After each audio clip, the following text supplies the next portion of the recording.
A deal worth $1 billion hung in the balance, trapped in the gilded silence of a private dining room.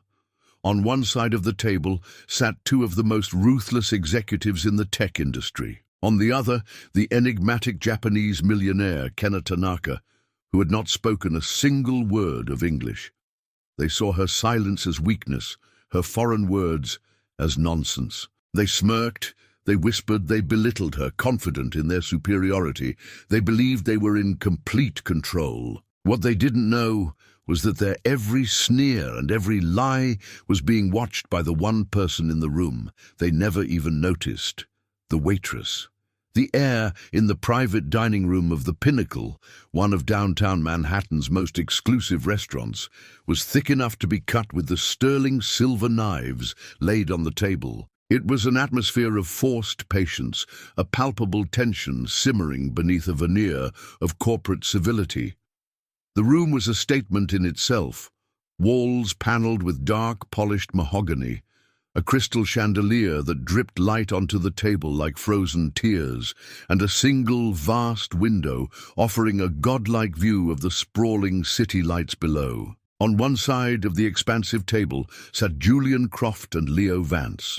Julian, the CEO of Croft Enterprises, was a man in his late 50s with a mane of silver hair that looked meticulously sculpted and a smile that never quite reached his cold, calculating blue eyes. He exuded an aura of old money and unshakable power. Beside him, his vice president of acquisitions, Leo, was a younger, sleeker version of the same predator. His suit was sharper, his smile wider, but his eyes held the same hungry glint.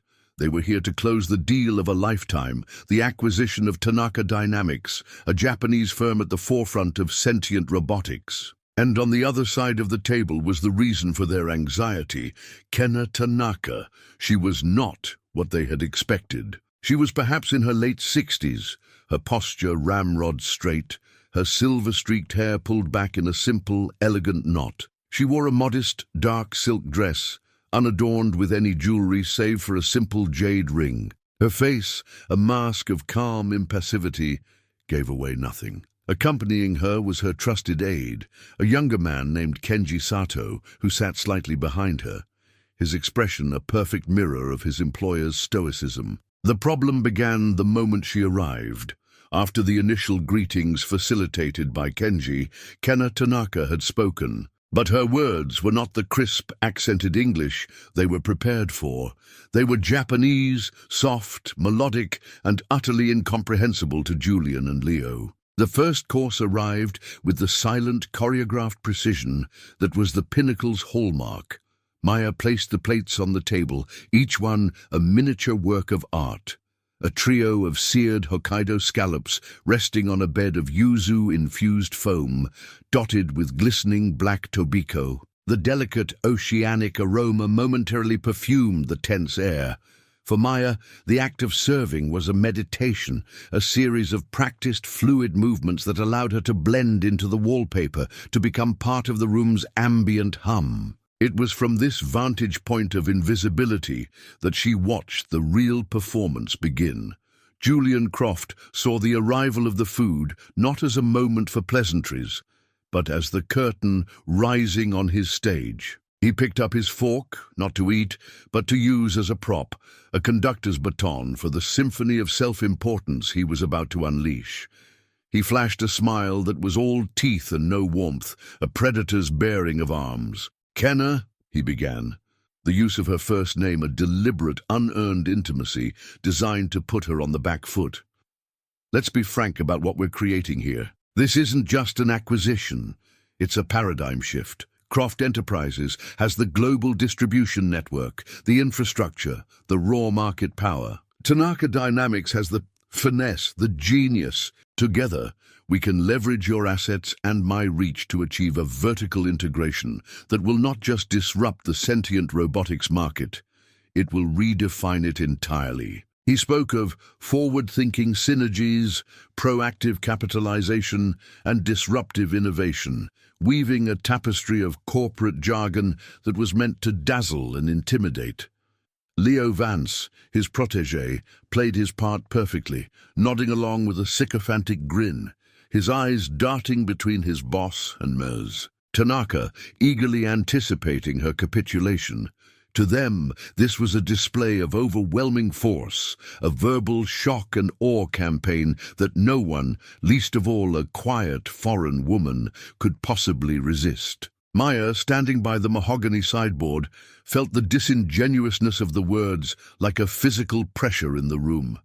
It was a language she knew well, the language of power that sought to obscure rather than clarify, to dominate rather than connect. When Julian finally concluded his 5-minute monologue, he leaned back in his chair, the picture of satisfaction. He took a sip of his Cabernet, his eyes gleaming over the rim of the glass, waiting for the inevitable impressed response. A heavy silence descended, broken only by the distant hum of Manhattan traffic. Kenji Sato leaned toward his employer. In a barely audible whisper, he condensed Julian's torrent of buzzwords into a few seconds of quiet, precise Japanese. Throughout the translation, Kenna Tanaka's gaze never wavered. It remained fixed on Julian, her expression placid, but her dark eyes were intensely active. It was the look of a master jeweler examining a flawed diamond, assessing every imperfection with an unblinking, analytical gaze. Maya watched, fascinated. Ms. Tanaka wasn't just listening. She was reading him. She was observing the slight, arrogant tilt of his head, the way his smile was a fraction too wide to be sincere, the subtle tension in his shoulders that betrayed his desperate need for control. When Kenji finished, Miss Tanaka took a delicate sip of her green tea. She placed the cup back on its saucer with a soft click that seemed to echo in the silent room.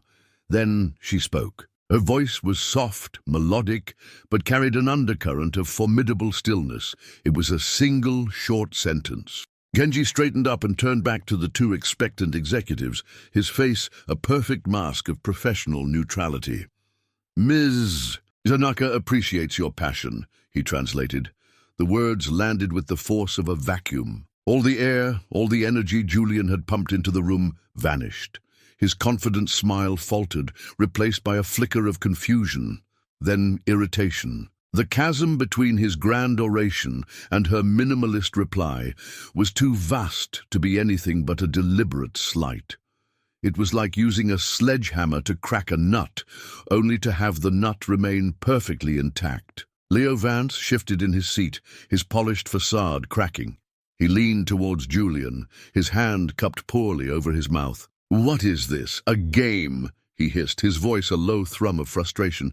"She's trying to make us beg. It's a classic power play, trying to make us feel small. This is how they do business. It's about hierarchy, respect. It's a test.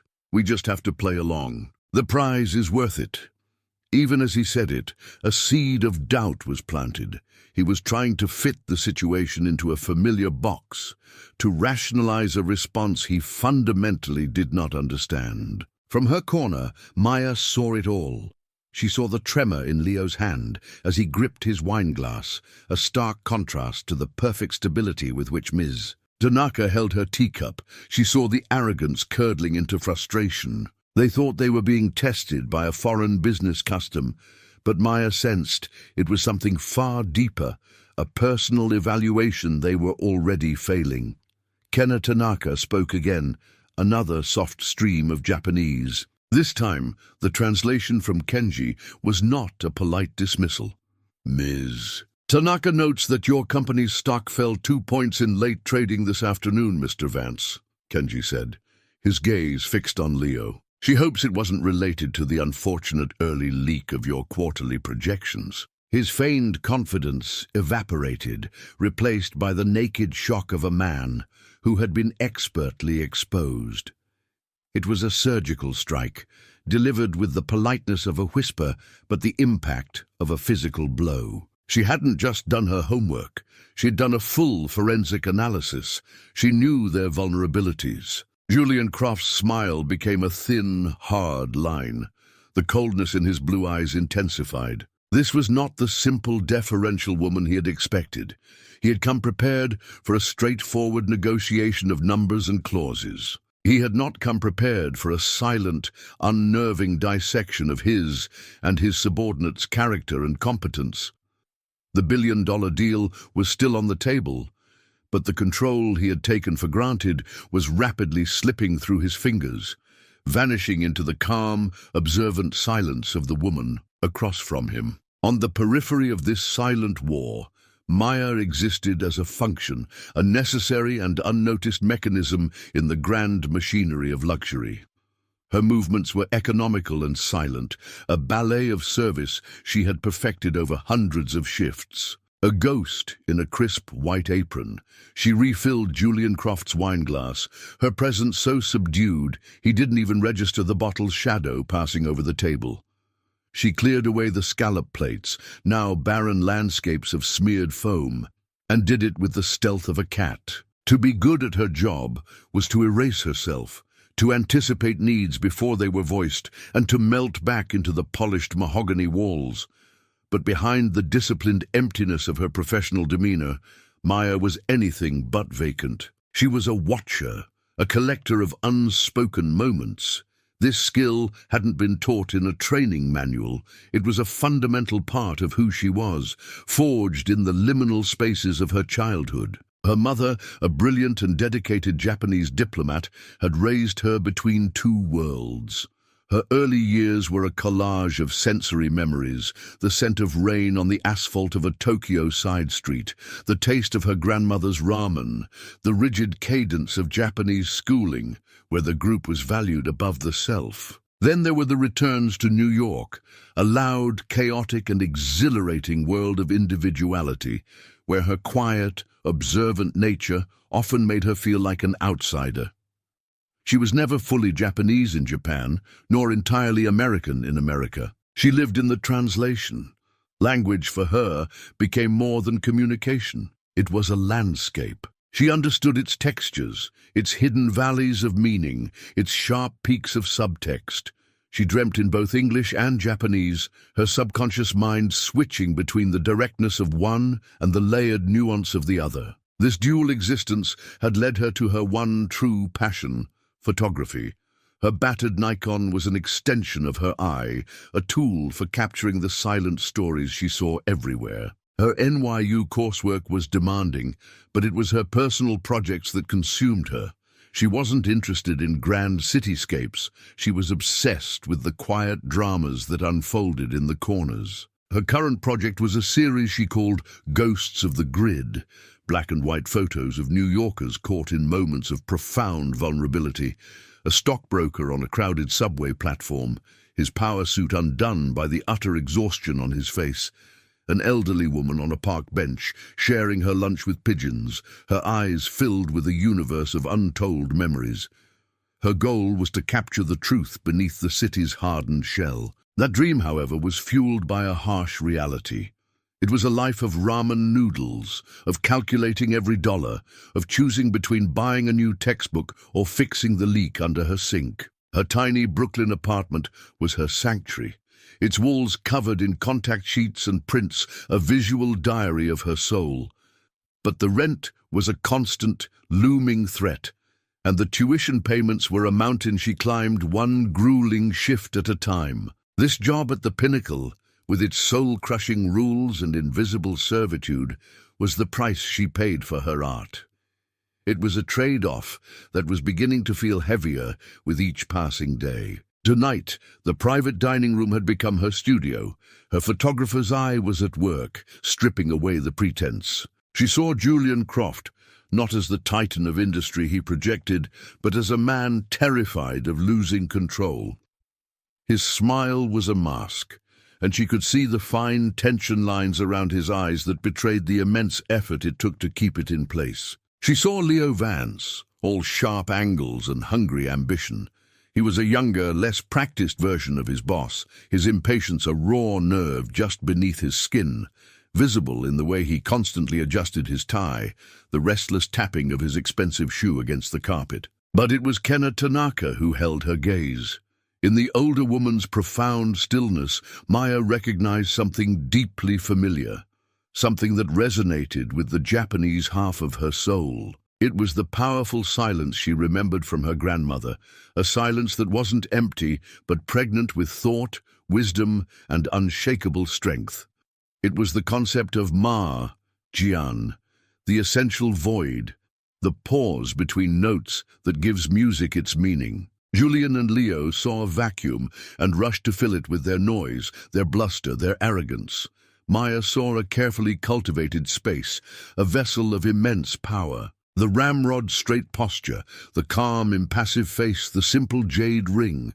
It was all a portrait of quiet authority, a deep cultural strength that the Western men at the table were completely blind to.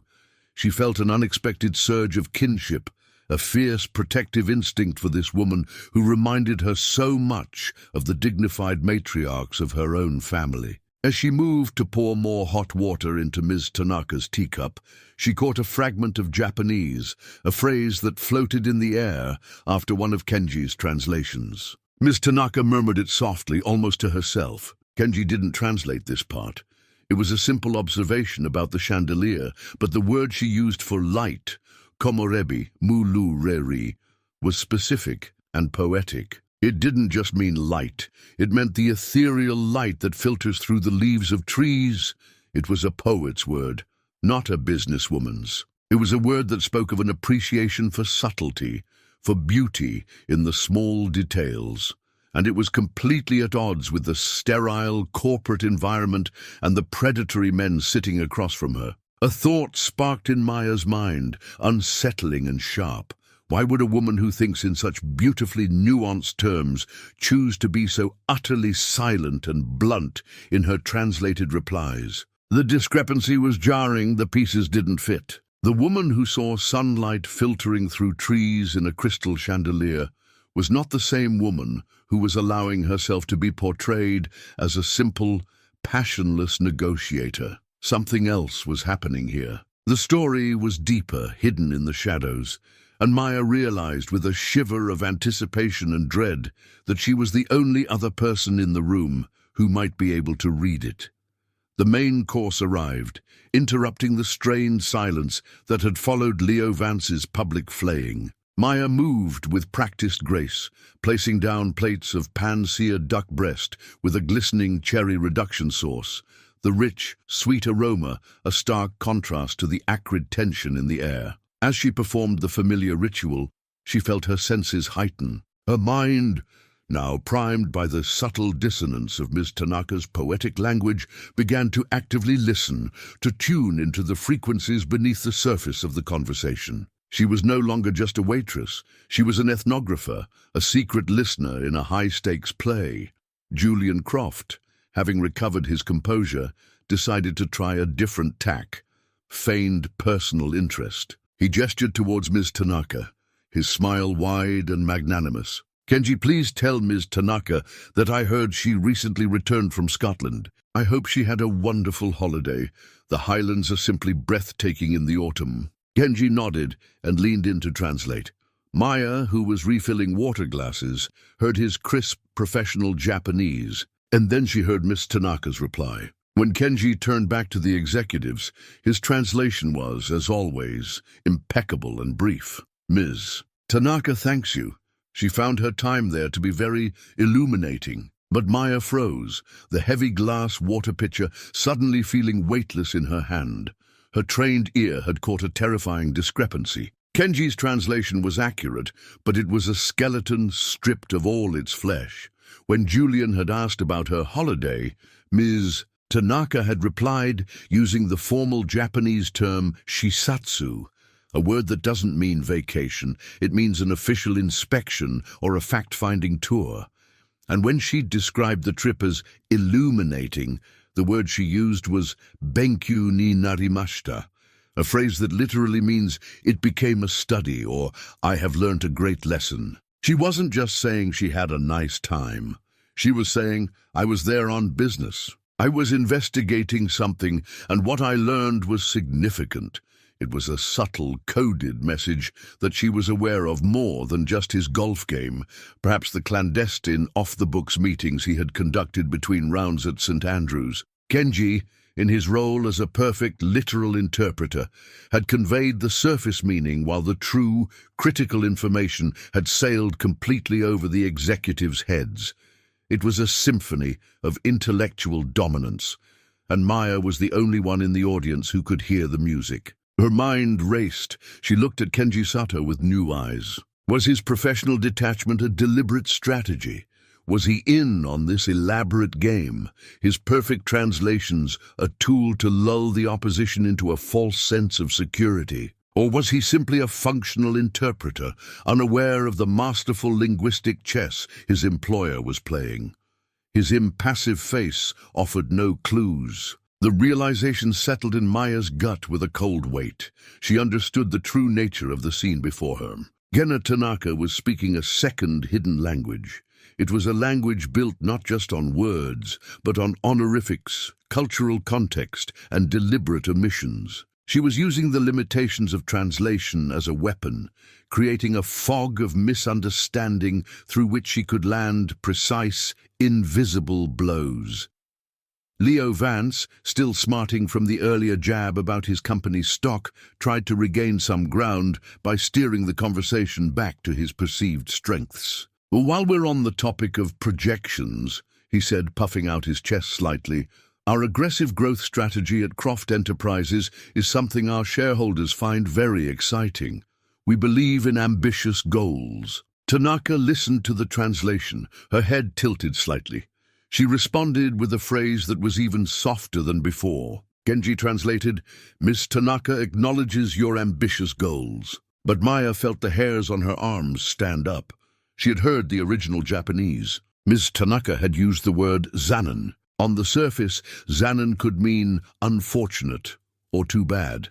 But in the context she used it, layered with the gentle, chiding tone of a sensei speaking to a reckless student, it was an expression of profound disappointment.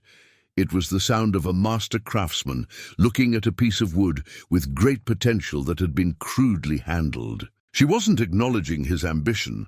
She was lamenting his foolishness. She was telling him, with devastating politeness, that his ambition was untethered from wisdom, and that she found it deeply regrettable. Leo heard praise, or at least acknowledgement. He smiled, satisfied. Maya heard a eulogy for his competence. It was in this moment that Maya's perspective as a photographer fully took over. She saw the scene as a complex composition of light and shadow. The brightly lit surface was the English conversation, full of empty words and false smiles. The deep, nuanced shadows were the Japanese reality, where the true power dynamics were being decided. Kenji's translations were like a low-resolution image. You could make out the basic shapes, but all the critical detail, all the texture and truth, was lost. Miss Tanaka then did something that sent a chill down Maya's spine. She looked directly at the two men, bypassing Kenji entirely, and spoke a full, fluid sentence of Japanese, her expression one of polite inquiry. Julian and Leo stared back, their faces a mask of panicked incomprehension. They looked to Kenji like lost children. Kenji smiled blandly. "Ms. Tanaka simply asks if the wine pairing is to your satisfaction." "Oh, yes, it's excellent. Please tell her it's an excellent choice." Maya had heard every clear-cutting syllable. What she had actually said was, it was a thesis. It was a final, damning judgment of their character, spoken aloud to their faces in a language that rendered it perfectly safe. They were so blinded by their own arrogance, so deafened by their monolingual certainty, that they were sitting through their own trial without even realizing the verdict had been delivered. Maya finally understood. Gena Tanaka wasn't being difficult. She wasn't playing a power game. She was conducting the most profound character study imaginable. She had created a perfect laboratory for arrogance. By feigning incomprehension, she had given them permission to reveal their true selves, and they had done so with spectacular, unthinking greed. Maya was no longer just a witness. She was the sole keeper of a terrifying secret, the only one who knew that the quiet, elderly woman at the table was not the prey, but the most patient and brilliant predator she had ever seen. The air in the room, already thick with unspoken animosity, grew heavy and suffocating. Julian and Leo, unnerved by the series of polite surgical strikes, retreated into a sullen silence. They picked at their duck, the exquisite meal reduced to a mere prop in their escalating frustration. They felt mocked, outmaneuvered, but the nature of the attack was so subtle, so cloaked in civility, that they had no grounds to object. It was like being slowly poisoned by an odorless, tasteless gas. Leo Vance, in particular, was simmering. He was a man accustomed to being the smartest, sharpest person in the room, or at least the loudest. His entire career was built on aggressive forward momentum, on overwhelming obstacles with sheer force of will.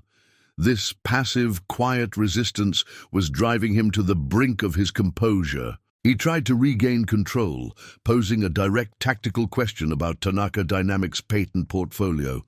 "Kenji, ask her about the Chimera project," Leo demanded, his voice sharp. "What is its current development stage?" Then she turned her head slightly and looked past him, her eyes settling on the vast floor-to-ceiling window that framed the glittering tapestry of Manhattan.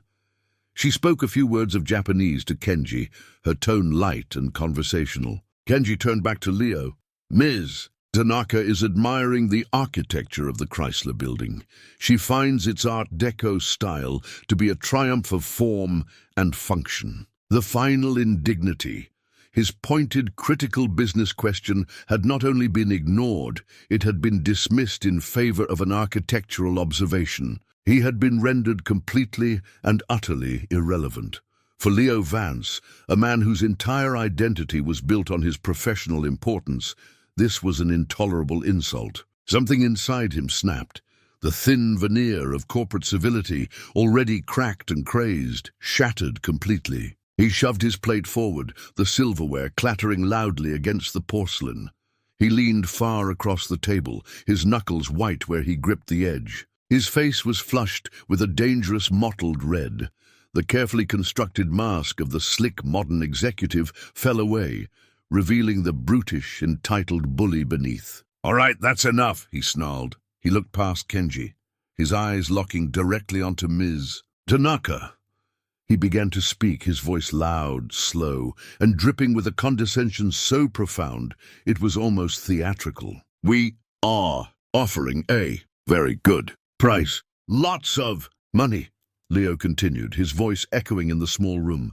He held up his hands, wiggling his fingers as if to a toddler. He then had a flash of what he believed was cultural brilliance. He leaned in even further, a smug, contemptuous smirk on his face. "You understand, Okane?" he boomed, mangling the simple Japanese word for money with a horrible, flat American accent. The insult was multi-layered and grotesque. It wasn't just that he was shouting, it was that he assumed she was simple-minded. It wasn't just that he was being condescending, it was that he was butchering her own language to do it. A final act of linguistic colonialism. Julian Croft sat back, a flicker of alarm in his eyes at the sheer crudeness of the display, but he did nothing to intervene. He let his attack dog off the leash, morbidly curious to see if this vulgar approach might finally break the stalemate. Kenji Sato's professional mask finally fractured. A muscle in his jaw clenched violently, and a flash of cold, murderous fury lit his eyes before he wrestled it back under control. He stood motionless, his posture rigid with the effort of his restraint. For Maya, the moment was a physical blow. It was an assault on everything she held dear, on the grace and dignity of her mother, on the quiet strength of her grandmother, on the profound and beautiful complexity of the language he was now using as a cudgel. A hot wave of shame washed over her, a phantom sting on his behalf. It was the cringing, soul-deep embarrassment of watching someone commit an act of such profound ignorance they are unaware of how utterly they have debased themselves. She gripped the stack of plates in her hands, her knuckles turning white to keep from trembling. But the most profound reaction came from Kena Tanaka herself. The impassive mask didn't fall, but something behind it did. For a fraction of a second, as Leo's butchered Japanese word hung in the air, A look of deep, weary pain flickered in her eyes. It wasn't anger. It was the profound, soul-crushing sadness of a monarch forced to listen to the braying of a fool. It was the look of someone who had seen this exact brand of arrogant ignorance 1,000 times before and had hoped, just for a moment, that this time might be different. She took a slow, deliberate breath. When she responded, her voice was no longer soft. It was as cold and clear and sharp as splintered ice. She spoke a single, elegant sentence. "Kono ko ni taete kudasai. Naku semi no koe wa watashi no shisaku o samatageru hodo no chikara wa arimasen." He took a moment, composing his features back into a neutral mask, though he could not hide the lingering ice in his eyes. He turned to the smirking executive. "Ms. Tanaka understands the financial offer." He had done it. He had finally broken through her infuriating wall of politeness. He had found her level, and it was as simple as he'd suspected all along.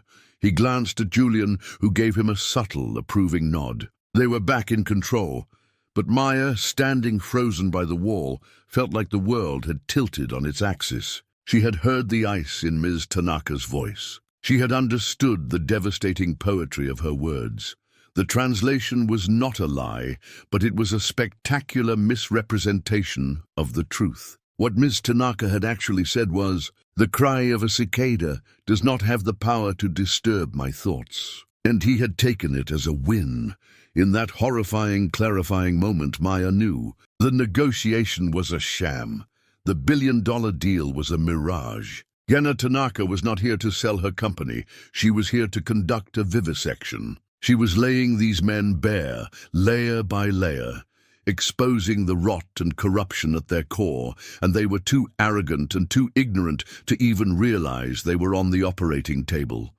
The execution was complete, and Maya, the invisible waitress, was the only one who had witnessed the fall of the blade. In the wake of Leo's outburst, a new and poisonous atmosphere settled over the dining room. The previous tension, born of frustration and confusion, was replaced by something far uglier. The smug, predatory confidence of a bully who believes he has finally drawn blood. Leo Vance leaned back, a triumphant smirk plastered on his face. He had broken the code, he thought. The enigmatic Japanese millionaire wasn't complex. She was just simple. She didn't respond to intellect or reason, only to brute force. Julian Croft, a man who prided himself on his sophisticated ability to read people, made the single greatest miscalculation of his storied career. He observed Gena Tanaka's continued silence, her placid expression, and saw not the calm of a predator biding its time, but the stunned submission of prey. He saw a woman who had been cowed, a feeble mind that had finally been shocked into compliance. He saw an obstacle that had, at last, been cleared. The cold, analytical intelligence that burned behind her eyes was utterly invisible to him. He saw only a blank slate, an empty vessel waiting to be filled with the terms of her surrender. The path to victory, he concluded, was now clear. The dessert course arrived. Small, perfect globes of matcha tiramisu were placed before them, a final, delicate touch to a meal that had become a battlefield. For Julian and Leo, it was a celebratory feast. They believed the war was over. It was time to divide the spoils. Julian waited for Maya to retreat to the far side of the room before he made his move. He leaned forward, creating a bubble of false intimacy with Leo. It was a gesture of performative discretion, a pantomime of secrecy that was itself an act of profound contempt. He did not lower his voice to a true whisper. He spoke in a low, conspiratorial murmur, treating both Gena Tanaka and Kenji Sato as if they were pieces of furniture, insensate objects incapable of perception. "This is going nowhere with her," Julian began, his voice a gravelly rasp. "She's checked out. Leo, your approach was crude, but it confirmed what I suspected. She's not all there. We need to stop negotiating with her and start closing the deal around her." The cold handle of the door pressed into her back. Her training screamed at her to turn away, to retreat to the kitchens, to become deaf and blind as the job required. But her feet felt as though they were nailed to the floor. Let's just move to the final offer, Julian continued, his voice dripping with condescension. But we'll make some executive adjustments. That R&D division is the real prize, the only part of this company that truly matters. The Chimera project will rewrite the funding clause, fold its entire valuation into a general intangible assets line item. It'll be a single sentence buried on page 47 of the appendix. Her lawyers might flag it in due diligence, but by then it'll be too late. We'll claim it was a clerical oversight and tie them up in paperwork. She's in no state to argue the details. We'll just steamroll them. This wasn't a hard-nosed negotiation tactic. This was calculated, premeditated fraud. It was theft on a colossal scale, planned in plain sight. Leo, emboldened by his earlier success and his boss's praise, leaned in, his eyes gleaming with a vicious predatory light. He wanted to add his own signature to the kill. Brilliant, he purred. And the non-compete clause for her executive team? Let's make it personal. Let's rewrite it to apply to her. 10 years. Global. No consulting, no board seats, no advisory roles. Nothing.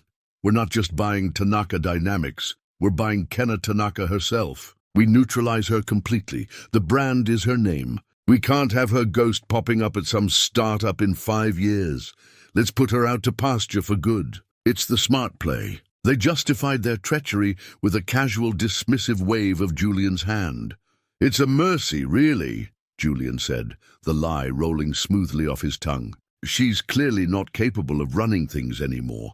We're taking the burden off her shoulders, allowing her to retire with dignity. And Kenji's just a glorified interpreter.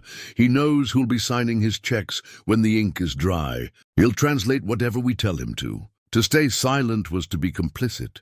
It was to watch a great injustice be committed and do nothing. It was a stain on her honor, a betrayal of everything her mother had taught her. But the fear was a physical thing, a cold knot of ice in her stomach. She thought of her tuition payment, due in 3 weeks. She thought of her landlord's increasingly impatient emails. She thought of her camera, her art, the one dream that kept her going through the endless, exhausting shifts. To speak up was to lose everything. It was career suicide. She would be fired, blacklisted. Her precarious life in New York would come crashing down around her. Her gaze shifted from the two conspiring predators to the woman they were targeting. She looked at Kenna Tanaka's face. She did not see the confused, incompetent old woman that Julian Croft saw. Through her photographer's eye, she saw the truth. She saw the profound, lonely intelligence in her eyes. She saw the quiet dignity in the set of her jaw. She saw a proud, formidable woman, a pioneer who had built an empire in a world designed for men like Julian and Leo to succeed. She saw her own grandmother, a woman of immense strength who was so often underestimated. She saw a human being about to be swindled by vultures. The choice, she realized, was no choice at all. Some things were worth more than a job. Some things were worth more than rent. Her own integrity was one of them. The cold metal of the door handle felt like a brand against her back, and she knew she could not retreat. She could not be a ghost any longer. The two predators finalized their conspiracy with a shared predatory grin. It was a moment of quiet, loathsome triumph. They had their plan.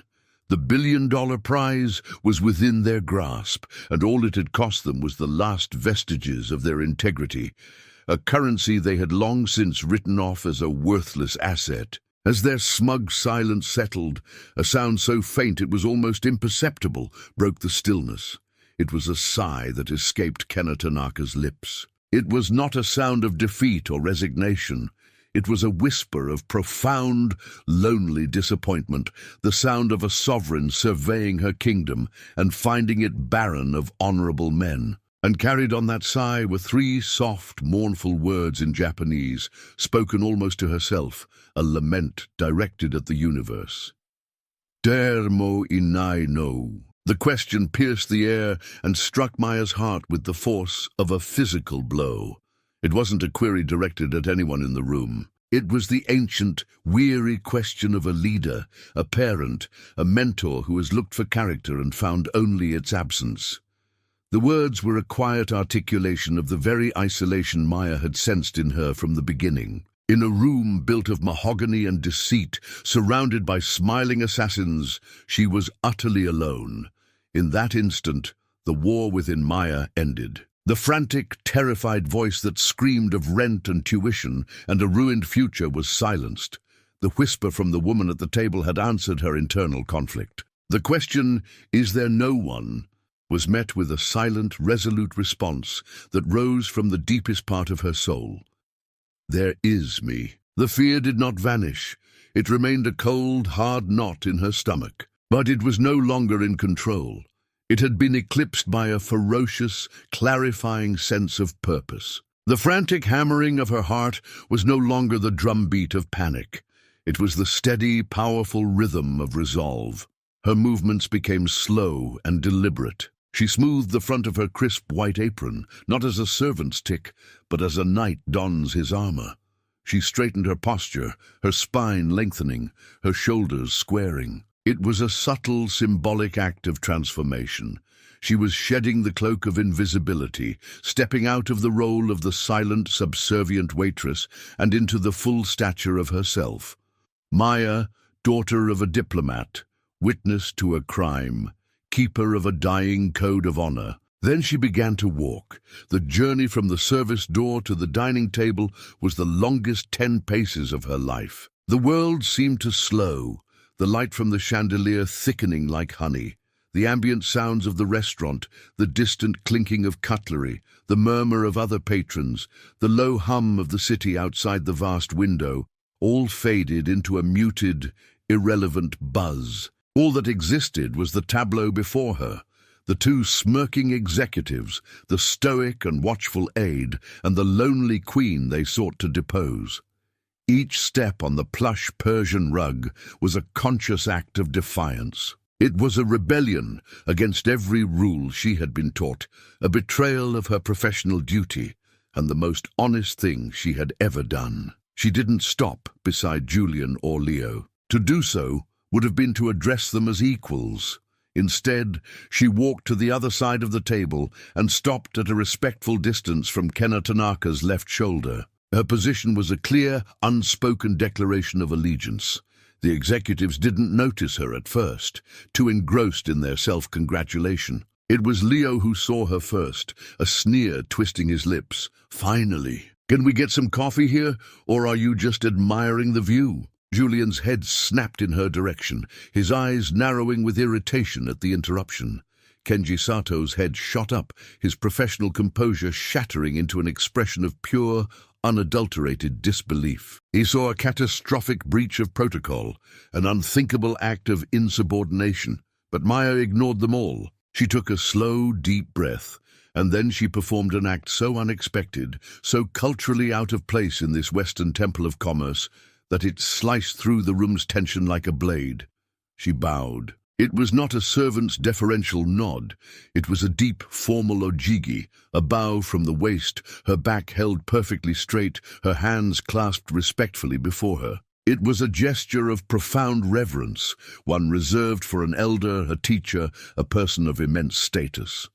The gesture was a silent, powerful speech in itself, a declaration of respect that utterly invalidated the torrent of disrespect that had filled the room all evening. Julian and Leo stared, their mouths literally agape. It was as if a piece of furniture had suddenly come to life and performed a sacred ritual. When Maya straightened up, she looked directly into Kenna Tanaka's eyes. For the first time, she saw a flicker of astonishment in their depths, a momentary crack in the serene facade. And then Maya spoke. Her Japanese was flawless. It was the formal, almost courtly dialect of her mother's Kyoto upbringing, a language of temples and high ceremony, and it rang in the stunned silence as clear as a temple bell. "Tanaka-sama," she began, her voice steady despite the adrenaline coursing through her. The use of the honorific, a title bordering on reverence, was the first shot fired in her one-woman revolution. "Watakushi no shitsurei wo oyurushi kudasai." Forgive my unforgivable impudence. She acknowledged her breach of their rules, but framed it within a code of honor they could not comprehend. She continued, her voice gaining strength. Konohea no naka de fukei to giman no kage ga anata sama no songen ni fureru no o damate miteiru koto wa dekimasen. Inside this room, I cannot stand by silently and watch as the shadows of disrespect and deceit touch your honor. They were a direct accusation, an indictment of the two men who now stared at her, their faces a mixture of confusion and dawning horror. Finally, she made her offer of alliance. Moshi yurusa reru naraba, watashi wa anata sama no chikara ni narimasu. If you will permit me, I can be of assistance. The power dynamic of the room had not just shifted, it had been utterly and irrevocably shattered. The wall of language the men had used as a shield had been breached by the one person they had never even seen. They were no longer the insiders controlling the game. In an instant, they had become the outsiders, locked out of a new and formidable alliance that had just been declared in the center of their conquered territory. In the ringing silence that followed Maya's declaration, a universe of unspoken conflict played out on the faces around the table. As Maya slowly straightened from her bow, she felt as though she were rising from the depths of the ocean, breaking the surface into a new and terrifying world. She was in the eye of the hurricane she had created, and the stillness was more frightening than any storm. Julian Croft's face was a canvas of disbelief, warring with cold fury. His mind, a finely tuned machine for calculation and control, was failing to process this new, impossible variable. A waitress, a servant, she had spoken, and in doing so had broken the foundational rule of his universe, that the help is invisible and silent. He looked from Maya to Kenji, then to Ms. Tanaka, his eyes searching for the strings, for the puppet master behind this insane act. There had to be a logical explanation, but his mind offered none. Leo Vance, less accustomed to masking his emotions, simply looked baffled. His sneer had vanished, replaced by a slack-jawed confusion. It was the look of a man who had just watched a dog stand up and recite Shakespeare. The event was so far outside his realm of experience that he had no framework to understand it, let alone react to it. He was a predator who had just watched a field mouse turn into a dragon. But the most telling reaction came from Kenji Sato. The aide, who had been a perfect mirror of his employer's stoicism all evening, was now completely transparent. His face was a maelstrom of shock, alarm, and a dawning, undeniable awe. He recognized the purity of Maya's accent, the refined, slightly archaic Kyoto dialect that spoke of a classical, high-status upbringing. He recognized the profound depth of respect in her bow and the sheer, suicidal courage of her words.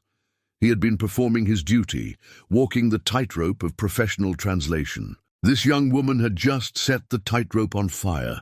Maya's attention, however, was focused entirely on Kena Tanaka. She watched, breathless, as the impassive mask the older woman had worn all night began to crumble.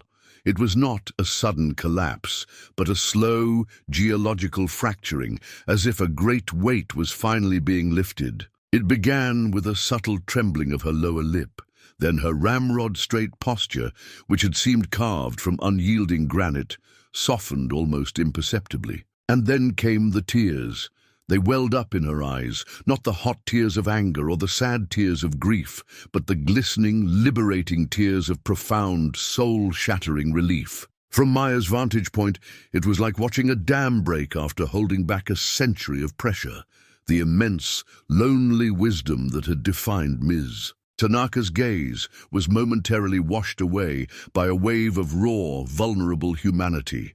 A single tear escaped, tracing a silent path down her cheek, a silver river through the carefully composed landscape of her face. Following the tear came a sound, a small, choked noise that seemed to be torn from the very center of her being.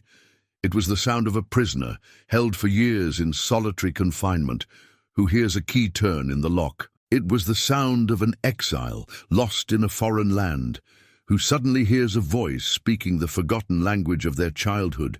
It was the sound of utter, shattering release. Her lips parted and she whispered a question, her voice thick with an emotion that Maya could not yet name. Anata wakarimasu ka? You understand, but Maya heard the universe of meaning packed into that simple question. She wasn't just asking if Maya understood the Japanese language. She was asking, do you understand the charade? Do you see the insults behind the smiles? Do you feel the weight of their condescension? Do you comprehend the depth of my isolation in this room? Do you understand why I am doing this? Maya met her gaze, and in that moment, an unbreakable bond was forged. She answered in the same formal, respectful Japanese, her own voice steady and clear, a lighthouse in the storm. "Hi, Tanaka-sama," she said, bowing her head slightly. "Subete wakarimasu. Kotoba dake denaku, anata-sama no okokoro mo." I understand everything, not only the words, but your heart. The sound of Julian Croft's voice, now restored to its full, furious power, ripped through the delicate moment. "What the hell is going on here?" he demanded, his voice dangerously low. He jabbed an accusatory finger at Maya, a gesture of profound disrespect. "Who is this? What did you just say to her?" He was speaking to Kenji, but his cold blue eyes were boring into Maya, trying to intimidate her back into her place. "This is insane," Leo chimed in, his confusion finally coalescing into belligerent anger. "She's the waitress. Someone get her out of here." Her gaze remained locked on Maya, her expression now one of intense, focused evaluation. With a slow, deliberate grace, she lifted her frail, elegant hand. The simple jade ring on her finger caught the light. She did not point at the door. She pointed to the empty, ornate chair beside her. Then she spoke, her voice quiet but imbued with the unshakable authority of an empress issuing a decree. "Koko ni suarinasai." It was not a request, it was not an invitation. It was a command that reordered the universe of the room. Kenji Sato, finally finding his professional voice, became the herald of this new world order. His eyes, still wide with a mixture of shock and awe, were fixed on Maya as he turned to the fuming executives. "Ms. Tanaka," he announced. The word requests a hilarious understatement for the absolute command he was translating. Requests that the young lady join them at the table. For the first time all night, he was silent, his mind racing, unable to calculate this new, impossible variable. Maya hesitated for a single, fleeting heartbeat. The ghost of the terrified waitress, the girl worried about rent, made one last stand. Then she was gone. With a quiet grace she didn't know she possessed, Maya stepped forward, pulled out the heavy mahogany chair, and sat down. The fine linen of the napkin felt alien in her lap. She had crossed a threshold from which there was no return. She was no longer a ghost. She was a player, seated at the right hand of the queen. To sit at the mahogany table was to cross into another reality. The rich, textured fabric of the chair felt alien against Maya's simple black uniform.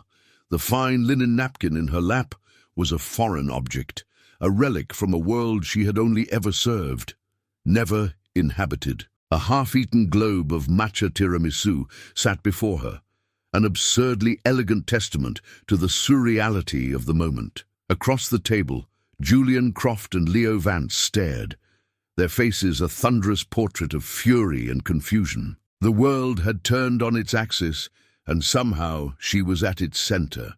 Julian Croft, a man who had built an empire on the principle that he was always in control, was the first to try and wrestle the narrative back into a familiar shape. He leaned forward, his voice a low, dangerous growl. He pointedly ignored Maya, directing his words at Kenji as if he were the only legitimate channel of communication. "I think we are past the point of games. We deserve an explanation. What is going on? Who is this employee? And by what authority is she sitting at this table during a private billion-dollar negotiation?" He was trying to rebuild the walls of the old world order, but the old world was gone. Before Kenji could even formulate a response, Kena Tanaka spoke. She did not look at the fuming executives. She addressed Maya directly, her voice no longer emotional, but imbued with a calm, quiet authority. She spoke for nearly a minute, a stream of clear, deliberate Japanese. It was not a conversation, it was a briefing. Maya listened, her back straight, her hands folded in her lap, nodding slowly. The weight of the story she was being entrusted with settled upon her shoulders. When Ms. Tanaka finished, Maya turned her gaze to the two men. The waitress was gone. In her place sat a woman who was calm, measured, and in command of the room. "My name is Maya," she said, her English clear and resonant. The simple act of introducing herself was a declaration of her new status. "Ms. Tanaka has asked me to translate for her. She feels it is time for you to understand the full context of this meeting." Then, guided by the words of the woman beside her, she began to tell the story. 6 months ago, on a rainy Tuesday in Tokyo, Maya began, her voice painting a stark, vivid picture in the opulent room. Ms. Tanaka was on her way to a board meeting. Her car was crossing an intersection in Ginza when a delivery truck ran a red light. The screech of tires, the shattering of glass, it was the last thing she remembered before waking up in a world of muted colors and confusing sounds. Ms. Tanaka sustained a serious traumatic brain injury, Maya continued, her voice steady and clinical, leaving no room for doubt. Specifically to Broca's area and Wernicke's area, the parts of the brain that govern language processing and speech production. "But I need you to be very clear about this," Maya said, leaning forward slightly, her eyes locking with Julian's, then Leo's. Her cognitive functions, her memory, her strategic mind, her legendary engineering genius, they are all perfectly intact. She is the same woman who built a global empire from the ground up, the same woman whose patents you are so eager to acquire. That woman is sitting right in front of you. She has not lost her mind, she has only lost a handful of words. They had not been dealing with a simpleton, they had been dealing with a genius who was trapped. The injury, Maya explained, using the powerful analogy Ms. Tanaka had just given her, has caused a specific and rare form of expressive aphasia.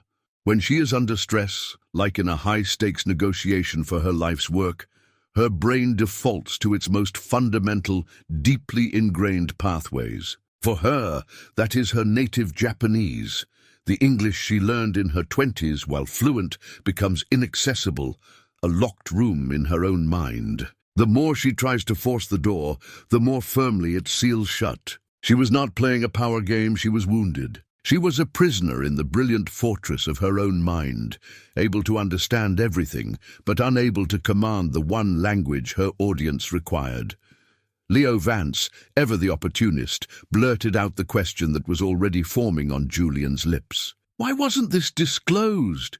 We've been sitting here for hours, wasting our time." His tone was more accusatory than sympathetic, a clear sign that he saw this not as a tragedy, but as an inconvenience, a breach of business protocol. Ms. Tanaka spoke a single sharp sentence in Japanese. Maya's translation was immediate, and her voice carried the same fierce, unbending pride as the original.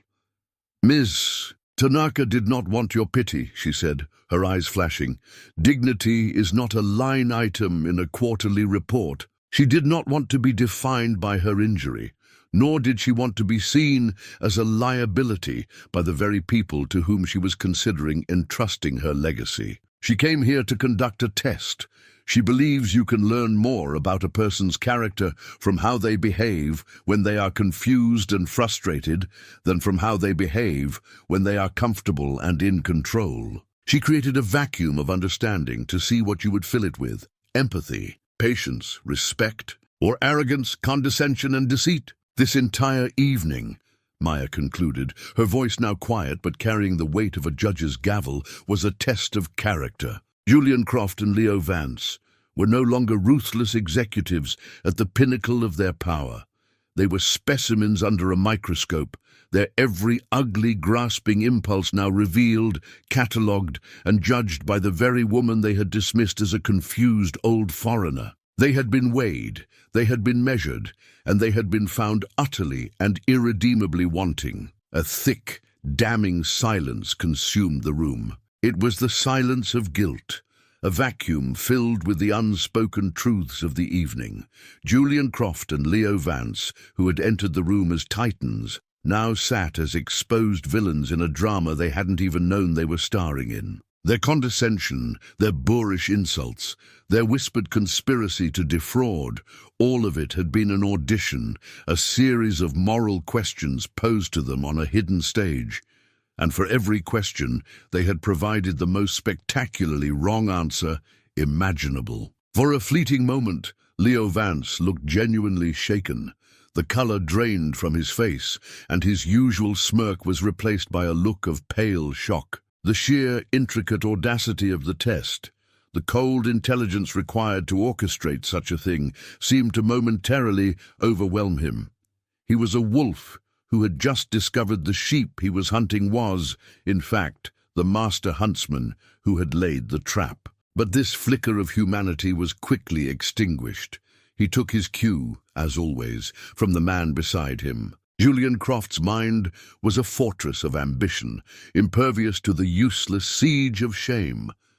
As the shocking details of Ms. Tanaka's condition settled, his brain, a finely honed calculator, did not process a moral failing.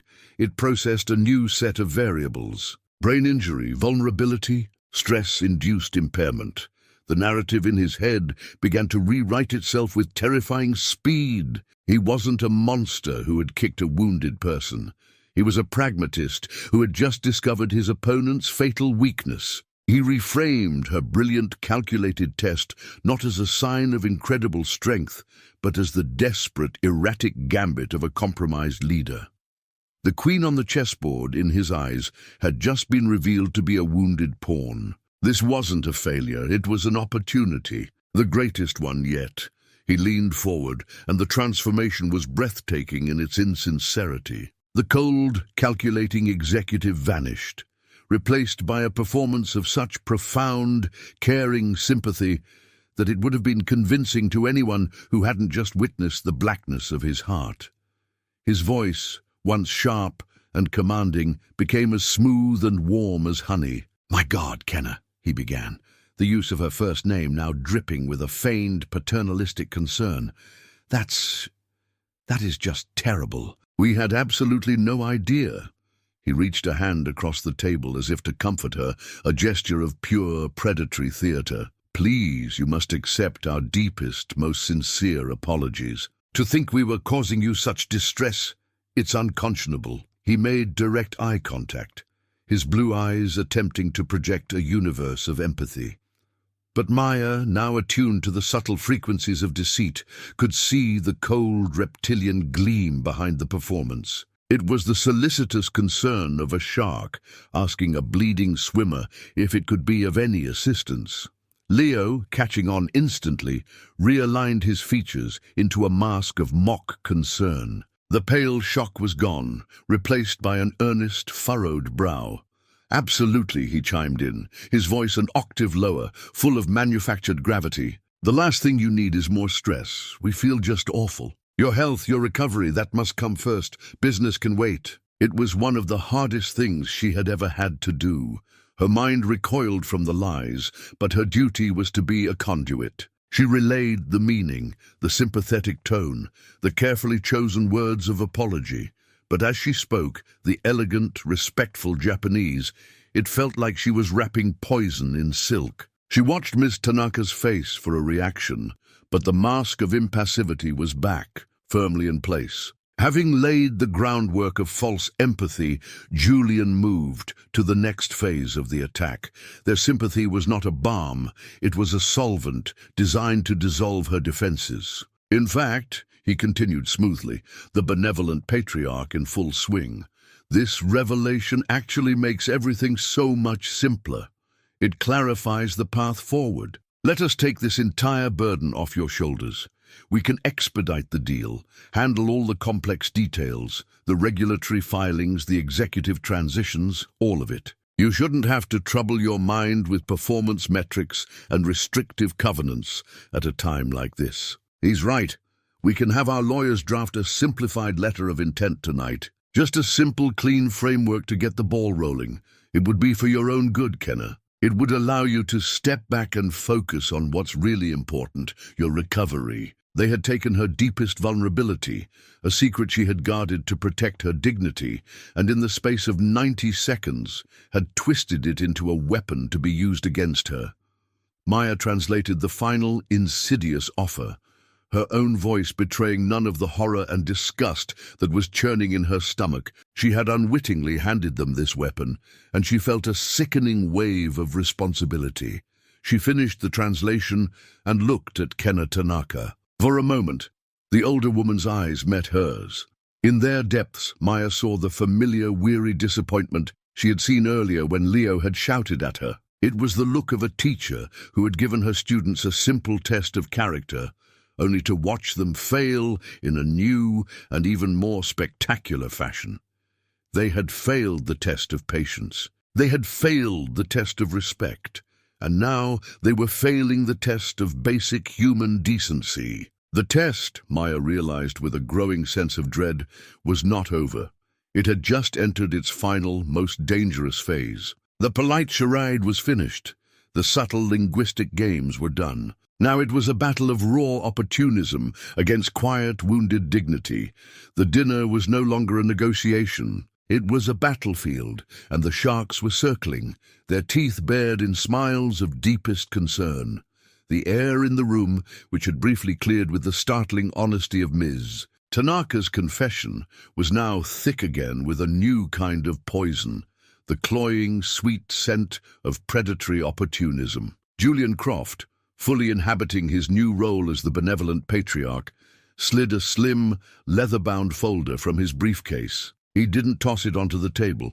He placed it in the center with a soft, definitive thud that sounded like a closing door. "We took the liberty of having our team draft something a bit more straightforward," he announced, his voice a smooth balm of false sincerity. "No complex performance metrics, no convoluted earn-out clauses, just a clean, simplified offer that accelerates the payout and places the entire operational transition in our capable hands. It's a turnkey solution, Kenna, designed for your peace of mind." Kenna Tanaka's gaze remained fixed on Julian's face for a long moment, her expression unreadable.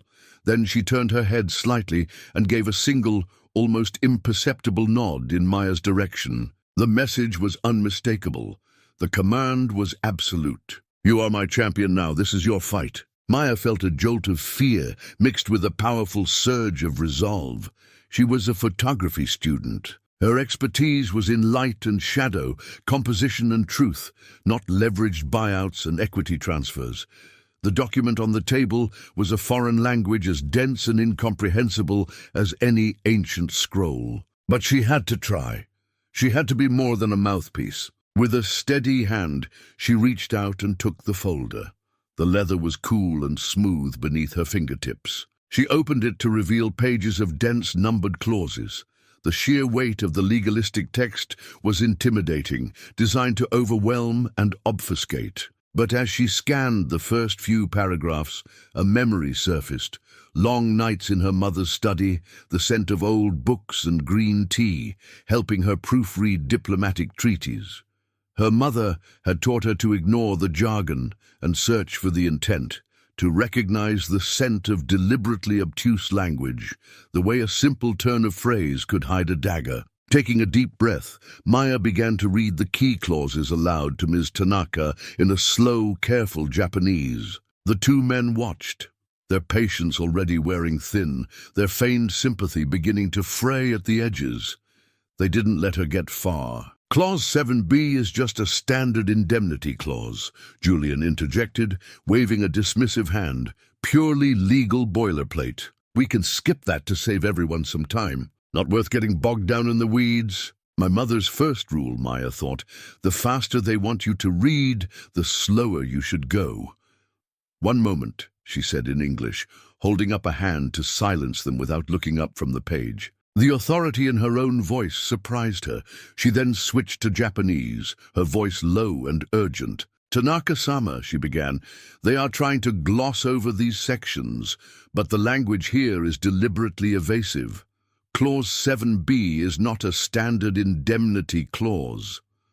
She traced the lines of text, the words her mother had taught her coming back to her. The phrasing is convoluted, but it appears to grant Croft Enterprises the unilateral and immediate power to renegotiate all of Tanaka Dynamics' existing intellectual property licenses upon completion of the merger. They could sell off your core patents to the highest bidder before the ink is even dry. It was not a look of surprise, but of confirmation. It was the look of a grandmaster watching her opponent make the exact foolish move she had anticipated. She gave another slight nod. Continue. Maya's heart was hammering against her ribs now, a frantic mix of terror and adrenaline.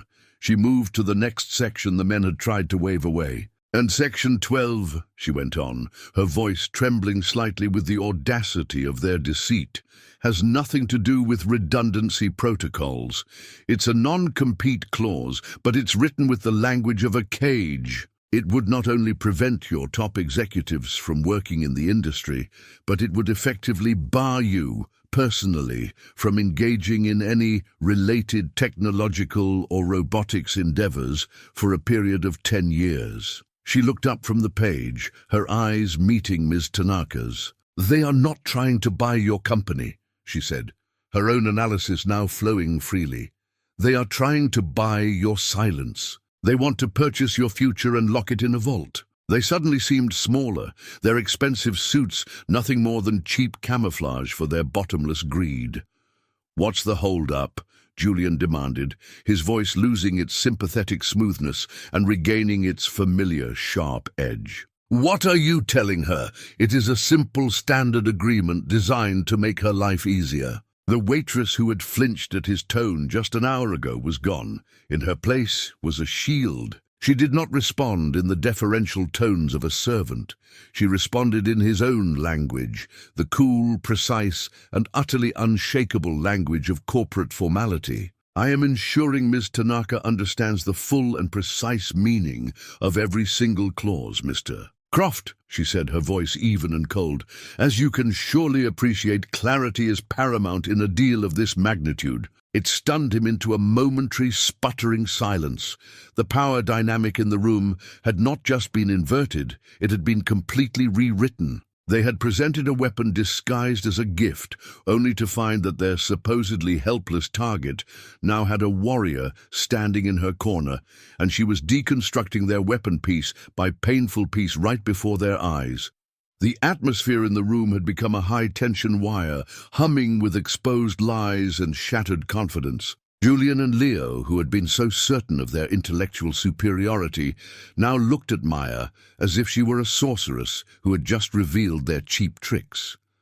But the true master of the game had yet to make her move. Gena Tanaka, who had observed Maya's masterful defense with quiet, unwavering approval, decided it was time to transition from parrying attacks to launching her own. The hunt was on. She spoke to Maya, her voice deceptively light, the casual tone of someone making a simple inquiry. She was not giving an order. She was handing her champion a perfectly weighted spear. Maya turned back to the two executives, her own expression now a mirror of Miss Tanaka's calm. "Ms. Tanaka is curious about a small detail in the valuation," she began, her voice even. "The initial offer memorandum, which was sent to her offices last month, specifically valued the Research and Development Division at $100 million. In this new, simplified document, that entire line item appears to have vanished, folded into a general assets category. It was not an accusation. It was a quiet request for clarification, which made it all the more damning." The men were momentarily flustered. Julian shot a dark look at Leo, whose department had drafted the document. Leo, however, recovered quickly, falling back on the blustering confidence that was his default setting. He waved a dismissive hand, a gesture meant to convey that this was all a trivial misunderstanding. "It's a clerical simplification," he said, the lie sounding thin even to his own ears. "A matter of accounting. We're streamlining the asset sheet. The overall number is what's important. It's all in there, don't worry about the small stuff." Julian nodded in solemn agreement. trying to project an aura of reassuring authority, as if speaking to a child who couldn't understand. Komka listened to Maya's quiet, literal translation of the excuse. She took a slow sip of her tea, placed the cup back on its saucer with a soft, definitive click, and spoke again. The words were still soft, but the silk was gone, revealing the cold, hard steel beneath. Maya's translation was a perfect echo of this tonal shift. Ms. Tanaka says that in her considerable experience, she said, subtly emphasizing the qualifier, when a number with 8 zeros goes silent, it is rarely for clerical reasons. She asks if you would be so kind as to point to the exact line item in this new contract where the value of her life's research is accounted for. The polite request was, in fact, an inescapable command. Show me the proof. Panic, raw and undisguised, finally erupted. The carefully constructed facade of control crumbled into dust. A frantic, rustling sound filled the room as Julian and Leo began flipping through their copies of the document. Their movements were jerky, uncoordinated. Pages were turned with too much force. The titans of industry, the masters of the universe, were reduced to flustered accountants, searching for a number they knew did not exist. Their whispered, frantic exchange was perfectly audible in the silent room. "Where did legal put it?" Leo hissed, sweat beading on his temple. "I thought it was in Appendix C under intangibles." Julian shot back, his voice a strained whisper. "It's not here, Julian. There's no mention of it." The aphasia. Maya replayed the words she herself had spoken, her cognitive functions, her memory, her brilliant engineering mind. They are all perfectly intact. Perfectly intact. That included the ability to read and comprehend complex text. The poetic language, her use of the word komorebi, the mind that saw sunlight filtering through trees in a crystal chandelier, the mind that dismissed an opponent with a classical metaphor about a cicada, was not a mind that would miss $100 million detail in a contract for her life's work. The nature of the questions. All evening, Ms. Tanaka's questions, channeled through Maya, had not been about clarifying the meaning of the words in the contract. They had been surgical strikes designed to expose the intent behind them. They were a prosecutor's questions, not a patient's. The final devastating piece slammed into place, and the truth hit Maya with the force of a physical blow. Kenna Tanaka's aphasia affects her ability to speak English under stress. It does not affect her ability to read it. She had understood every poisonous word of their fraudulent contract from the very moment it was placed on the table. She had seen their traps long before Maya had pointed them out. She hadn't needed a translator for the words on the page. She had needed a witness. The entire evening, her silence, her apparent confusion, her carefully guarded vulnerability, it had all been a lie. A brilliant, masterful, magnificent lie. It was the most elaborate, high-stakes character test imaginable, a laboratory designed to see what kind of men they truly were. And Maya's role in this grand theater was suddenly, terrifyingly clear. She had not been invited to the table to be a shield. She had been invited to be the official observer at their execution. As the two men continued their frantic, pathetic search, Maya looked at Kenna Tanaka. The older woman sat back in her chair, the picture of absolute serenity amidst the chaos she had so perfectly orchestrated. The mask of impassivity was gone. The flicker of weariness was gone. For the first time all evening, a tiny, almost imperceptible smile touched the corners of her lips. It was not a smile of warmth or joy. It was the cold, deeply satisfied smile of a master hunter who has just watched her arrogant prey, after chasing the bait all night, walk confidently into a trap of their own making. The wounded animal was a fiction. The confused old woman was a ghost. Sitting across from the crumbling executives was a queen, and she was about to checkmate their king. Maya was not a shield for a victim. She was a scalpel, and the master surgeon was about to make her final, devastating incision. The atmosphere in the room had transformed. The air, once thick with tension, was now acrid with the smell of pure, undiluted panic. Julian Croft and Leo Vance sat in a state of stunned, humiliated paralysis. The rustling of paper had ceased. There were no more excuses, no more blustering deflections. They were rats in a maze who had just run into a solid wall of glass, finally forced to see the scientist on the other side who had been observing their every foolish move. They were not players. They were subjects. Kenna Tanaka watched them crumble for a long, silent moment. Her expression was unreadable, but her eyes held the cold, distant light of a star. The hunt was over. It was time to deliver the verdict. She turned her gaze from the two broken men and looked at Maya. Then she began to speak. The voice that emerged was unlike anything Maya had heard from her all evening. The soft, formal, almost deferential tones were gone, stripped away to reveal the core of the woman beneath. What remained was a voice that was crisp, commanding, and utterly resolute. Each word was a perfectly forged piece of steel, imbued with the unshakable authority of a CEO who had bent the male-dominated world of technology to her will for 40 years. This was the voice that had built an empire. Maya listened, her own posture straightening as if to receive a royal decree. Her eyes were wide, not with fear, but with a profound sense of awe. The instructions were specific. The message was devastatingly clear. This was not a rejection of their offer. This was a dismantling of their entire existence. She took a deep breath, straightened her back, and prepared to deliver the final crushing blows. She turned to Julian and Leo, whose frantic, whispered conference ceased as they saw the look of cold fire on her face. "Gentlemen," Maya began, and her voice was not her own. It was a vessel ringing with an authority that was a perfect fusion of her own resolve and Ms. Tanaka's command. "Ms. Tanaka has instructed me to convey her final decision regarding your acquisition proposal, regarding your attempt to bury the intellectual property clause, the one designed to give you unilateral power to asset strip her company. Ms. Tanaka recognizes this not as a shrewd business tactic, but as a blatant attempt to steal the very soul of Tanaka Dynamics, the patents that represent a lifetime of tireless innovation.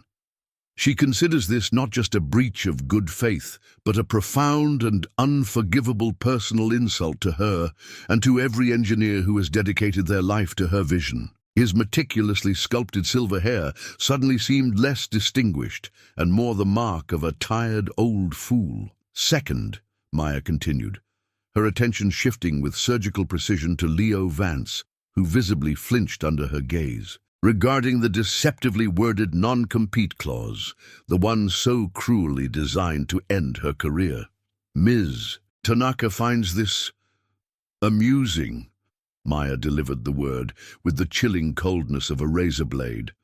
"The suggestion that she would allow a man like you, a man who cannot even control the premature leaking of his own company's quarterly reports, to dictate the terms of her life's work is, in her own words, the absolute pinnacle of delusional arrogance. And third," Maya said, her voice dropping slightly, drawing them in for the final evisceration, "regarding the deliberate and fraudulent obfuscation of the Research and Development Division's value. That division, which you valued at nothing, is currently developing a project you are not even aware of.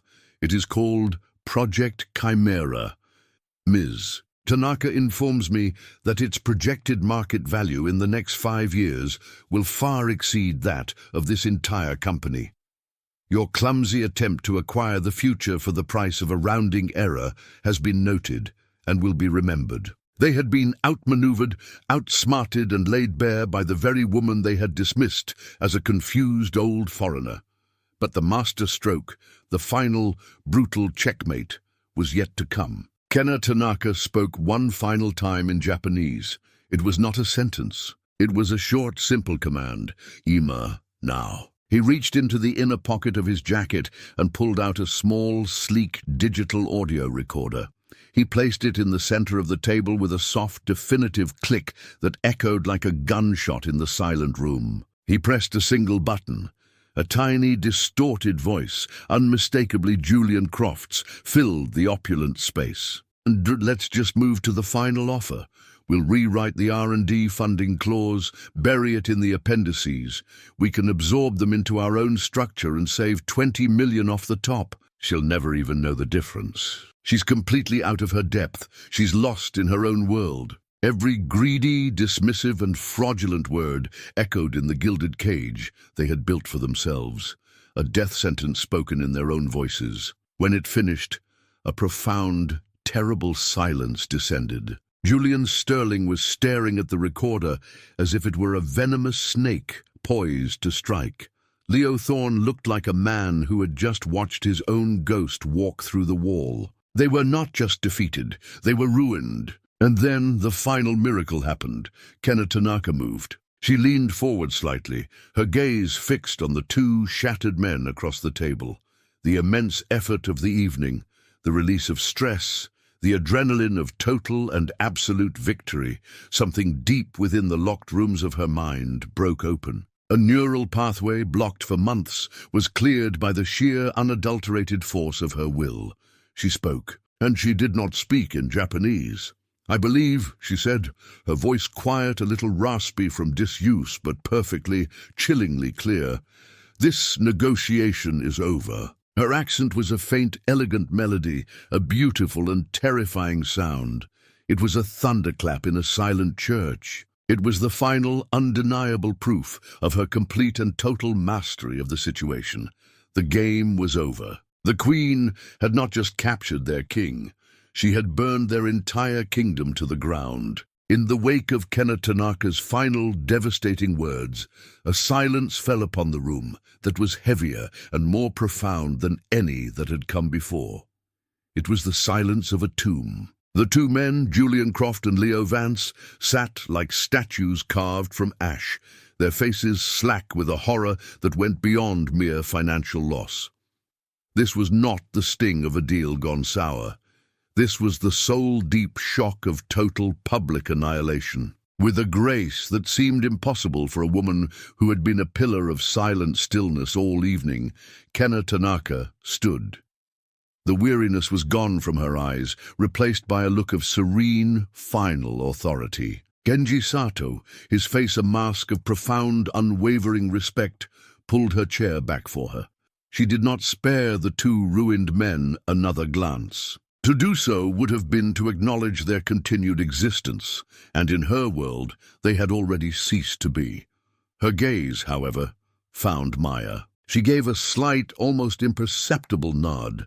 It was a gesture that carried a universe of meaning, gratitude, shared victory, and a promise. Then, with Kenji at her side, she turned and walked out of the private dining room, her posture regal, leaving behind the wreckage of a billion-dollar deal and the smoldering ruins of two once powerful lives.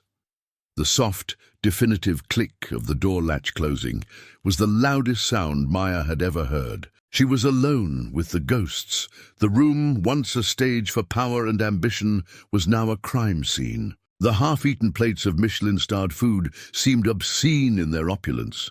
The fraudulent contract lay open in the center of the table like a confession. And in the middle of it all sat the small, sleek audio recorder, a silent monument to their greed. The two men stirred, not with anger, but with the clumsy, uncoordinated movements of the deeply broken. Julian Croft, the man of unshakable power, looked suddenly, shockingly old. The meticulous silver mane now looked like ash. His confident posture slumped into a weary curve. Leo Vance stared at the recorder, his mouth slightly agape, as if he expected it to speak again and pronounce another damnation. Without a word, they began to gather their things. Their movements were a pathetic parody of their earlier confidence, a fumbled briefcase, a dropped pen. They couldn't seem to escape the room fast enough. They did not look at Maya, they did not look at each other. They scurried out of the room like rats fleeing a fire, leaving their disgrace to hang in the air behind them. And then she was truly alone. The adrenaline that had been a roaring fire in her veins, that had sharpened her senses and steadied her voice, began its cruel retreat. In its place, a cold, trembling weakness spread through her limbs. Her heart, which had been a war drum of resolve, now hammered against her ribs with a new and terrifying rhythm, the frantic beat of pure panic. What have I done? The cardinal rule, the one branded into every server at the pinnacle, screamed in her mind, "You are invisible. You are silent. You do not exist." She had not only existed, she had appointed herself judge, jury, and executioner. The victory, so thrilling just moments before, now felt hollow in the face of the imminent, catastrophic consequences. The service door swung open with a violent slam that made her jump. Her manager, a severe man named Mr. Dubois with a perpetually pinched face, stormed into the room. His face was a mottled shade of crimson, his eyes blazing with a fury that made Maya's blood run cold. "Chloe!" he hissed, his voice a low, dangerous weapon. He didn't shout. It was far more terrifying than that. "Do you have any idea what you have just done? Dubois, I can explain how you took it upon yourself to sit down with a guest in the middle of a private dinner.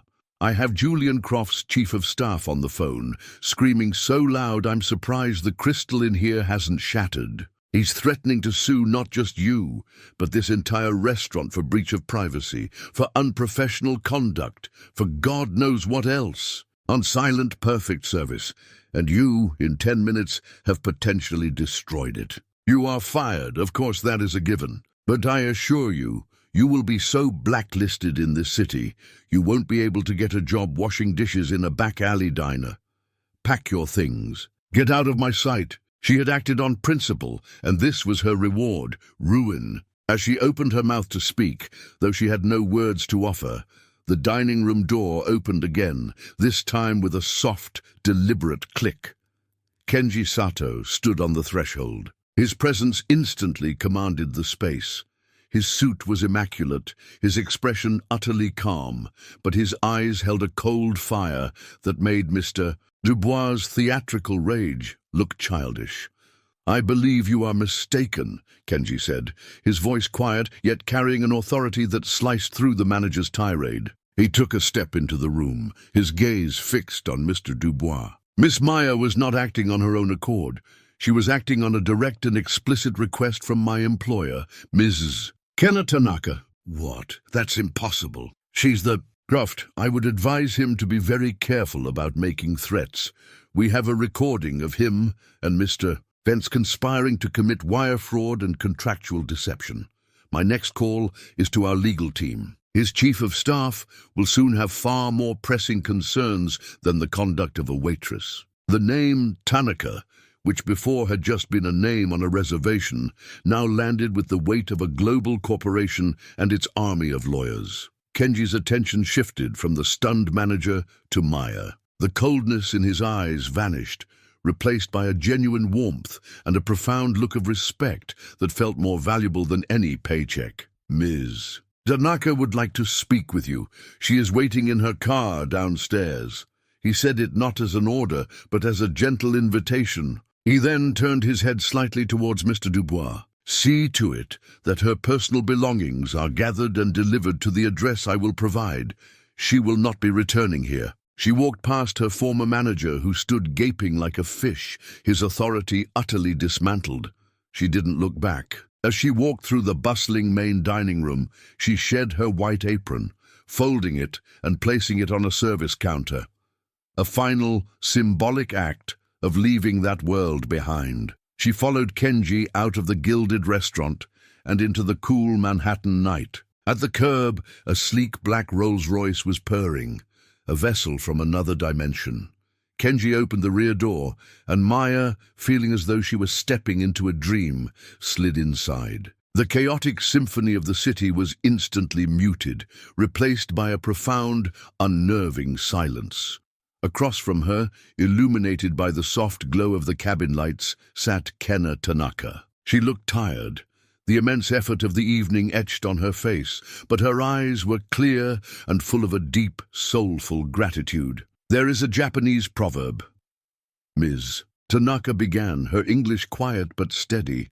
"I know Naka no Kawazu, Taikai o Shirazu." A frog in a well does not know the great ocean. For 6 months, I have been in a well of silence. People either shouted down at me as if I were a fool, or spoke about me as if I were not there. Tonight, you did not just show me the ocean, you brought it to me. I thought I was going to be fired. I was terrified. I couldn't stand by and watch. I saw it in your eyes long before you spoke. I saw you flinch when Mr. Ben shouted, "I saw you watching them, but I also saw you watching me." She leaned forward, her intensity filling the small space. The world I have found is full of Richards and Leos, men who see silence as a void to be filled with their own noise. I find myself in need of people who understand that silence can be a space of great strength. I do not need another calculator in my life, Maya. I need someone who can see. I'm offering you a new path. My foundation funds 2 things I believe are the pillars of the future: brilliant female engineers and daring young artists. I want you to work with me, to help me find them, to be my advisor, my aide, my confidant. She paused, a shrewd light returning to her eyes. Your education at NYU will be underwritten in full, as will any graduate studies you wish to pursue. You will have a residence in my building. You will be paid a salary that will ensure you never have to worry about money again. I am not offering you a job, Maya. I'm offering you a life. But it was more than that. It was an offer of purpose. "Why me?" Maya whispered, the question born of a lifetime of feeling ordinary. "I'm a waitress. I'm nobody." Her touch was light, but it grounded her in the surreal moment. "Do not ever say that," she said, her voice firm but kind. "Julian Croft is a somebody, and he is blind. You see people. Tonight, you saw me when I was invisible to everyone else. That is not a skill you learn, Maya. It is who you are, and in my world that gift is a superpower." The quiet observer, the ghost in the machine, had been waiting for this moment her entire life. She took a deep, shaky breath, the air in the silent car feeling charged with her future. She looked into Kenna Tanaka's eyes and saw not a billionaire or a tech mogul, but a mentor, a kindred spirit. A new door was opening, and she knew, with a certainty that settled deep in her soul, that she had to walk through it. "Yes," Maya said, her voice clear and strong. "Yes, Ms. Tanaka. I would be honored." Tanaka's face. "Kenna," she corrected gently. "From now on, you will call me Kenna." An hour ago, she had been a tiny, insignificant speck in that vast, indifferent city. Now, as the car moved through the night, she felt like she was finally on her way to becoming one of them. The journey was just